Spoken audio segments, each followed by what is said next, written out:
Last week, President Trump signed an executive order that he says will implement a new $100,000 fee for H-1B worker visas. The H-1B visa allows employers to petition for highly skilled foreign professionals. The Trump administration says it's been exploited to replace American workers with employees who are paid less. And they say that makes it harder for Americans, especially college grads, to find jobs. Tech companies will likely feel the most effects from this change. Government data shows Amazon has the largest group of H-1B visa workers, with Microsoft, Meta, Apple, and Google trailing behind it. All right, joining us now, our chief legal analyst, Khalif Rhodes, to break this down. Khalif, take us to law school again. First, talk about legally how the administration was able to do this, and then some challenges that they may face. Well, I don't know if they are able to do it. Let's start there. I mean, This is something with the strike of a pen through executive order. The president can do whatever he wants. Then after the pen is struck and the ink starts to dry, then the challenges start to mount up.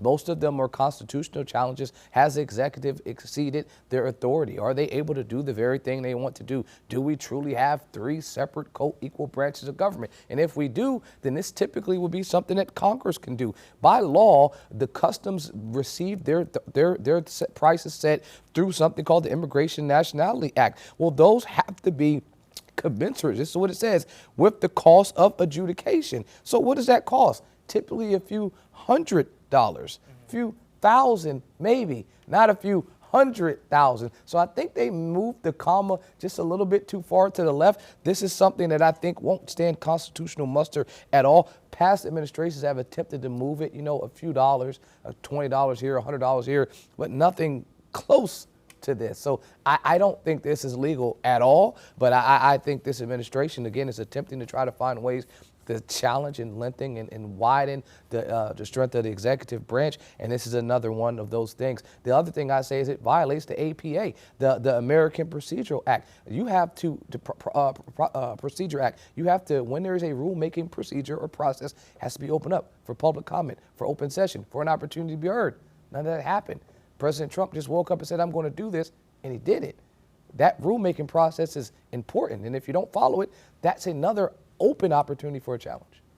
We know a lot of companies, Khalif, rely on international talent, right? Let's look here locally at the Research Triangle. You got a lot of tech, research, medical facilities. What's the economic fallout, ripple effect, if this were to continue to go through? Catastrophic. And it's not just big tech who I think President Trump has his eyes on. I mean, you're talking about the Amazons, the Meta, and folks like that. I mean, think about it, just numbers specifically. In the beginning of just this year alone, first half of 2025, H-1B visas that were submitted and received for a proposal from Amazon, 12,000. Just simple math. That's 1.2 billion with the B, not million. That's just one company. So yeah, big tech is going to suffer, but small, mid-sized tech will suffer because those same folks are trying to get those competitive people that are coming here with the skill set. I don't often quote Elon Musk, but he even agrees. These folks that are coming here provide a resource that some of our folks can't have or can't learn or can't do right now. And so you bring them here to teach, to be able to instruct, to be able to show. Even President Trump has said, yes, some of them are doing it now better than us, but we can learn and try to figure out how to be better than them in years to come.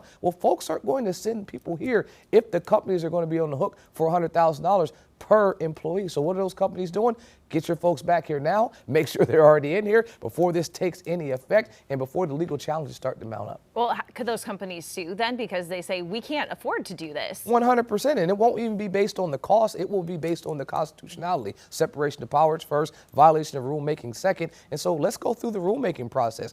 Go through there. And if you could have met the rulemaking process, giving me notice, giving me an opportunity to be heard, then you pass this rule, then it will be challenged because then do you have the authority to raise the price? Send it to Congress. Allow Congress to make these changes. Now, if Congress had implemented this, I'd be silent. My first answer would be, guess what? Yes, it's legal. But I don't believe in this method of attempting to do it in this capacity that the president has the power to do that. All right, again, our chief legal analyst, Khalif Rhodes, weighing in on that for us. Khalif, thank you. Queen City News Plus. Just search Queen City News on your smart TV's app store.